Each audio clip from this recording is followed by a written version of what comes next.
Uhali gani mwanafamilia, na natumai ubuheri wa afya tele kabisa. Sasa kama ni mara yako ya kwanza, nikukumbusha kwamba usisahau kusubscribe maneno mekundu yaliyoandikwa subscribe hapo chini ya video, ili uwe wa kwanza kabisa kupata habari zetu punde tunapokuwekea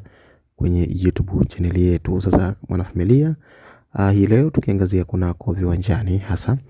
katika ule mwendelezo wa ligi kuu Tanzania bara. Sasa ni kwamba kuna vilabu kadhaa tayari vishacheza michezo yake muhimu, huku baadhi yao vikiwa bado vina viporo, hasa katika mechi ambazo zinasubiriwa kuchezwa, yani ambazo zitakuwa kuchezwa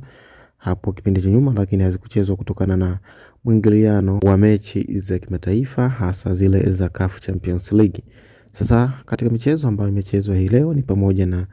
mchezo dhidi ya klabu ya Wekundu wa Msimbazi versus Azam FC, na pia mchezo mwingine ni kati ya Coastal Union versus Young Sports Club. Sasa ni kwamba michezo hiyo imekuwa ni michezo ambayo namna yake, hasa katika mwendelezo wa ligi kuu Tanzania bara, huku Wekundu wa Msimbazi wakipoteza dhidi ya Azam FC kwa kufungwa goli 2-0, na huku kwa upande wa Young Africans wakiibuka kidedea kwa ushindi wa goli 1-0, goli hilo likifungwa na mchezaji au striker machachari kutoka klabu hiyo, Prince Dube, na goli hilo lilikuwa katika dakika zile za jioni kabisa. Sasa ni kwamba katika matokeo haya baada ya mechi kutamatika, sasa kama tunavyofahamu ya kwamba msimamo wa ligi kuu Tanzania bara umebadilika kupitia au kutokana na mechi ambazo zimechezwa hii leo. Sasa ni kwamba msimamo wa ligi kuu Tanzania bara,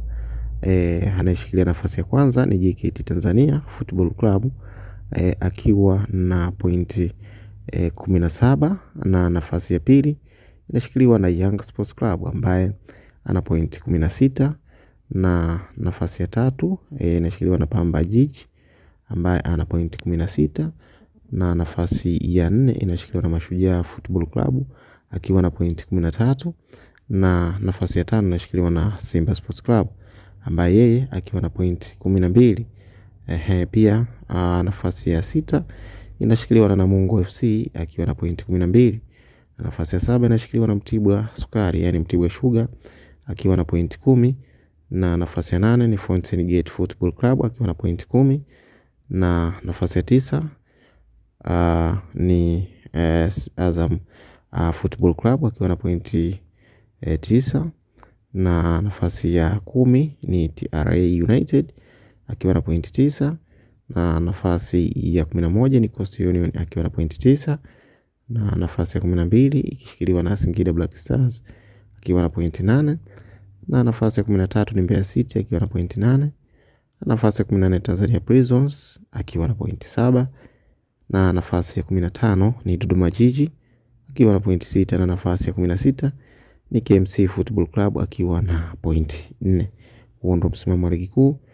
Tanzania bara baada ya mechi ambazo zimeshamaliza michezo yake. Sasa ni kwamba